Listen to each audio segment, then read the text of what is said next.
Banyak orang yang jauh lebih membutuhkan mungkin dari Amar, tapi dia nggak dapat.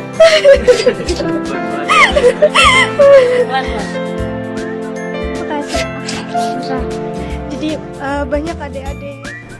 Baru-baru ini beredar video memperlihatkan momen haru berubah jadi tawa saat Oki Boy usap air mata seorang wanita viral di media sosial. Video tersebut diunggah ulang oleh akun Instagram Yogyakarta.keras pada Jumat 14 Oktober 2022.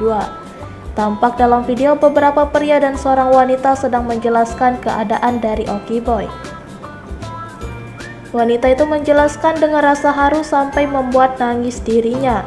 Salah seorang pria pun memberikan tisu ke Oki Boy untuk diberikan ke wanita yang sedang menangis itu. Namun tak disangka Oki Boy malah mengusap air mata yang ada di wajah wanita itu. Sontak suasana haru berubah tawa atas aksi dari Oki. Setelah video aksi dari Oki mengusap air mata wanita tersebut diunggah, menuai berbagai komentar dari warganet. Banyak orang yang jauh lebih membutuhkan mungkin dari Amar,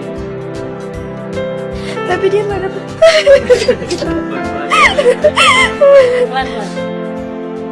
Makasih. Jadi banyak adik-adik.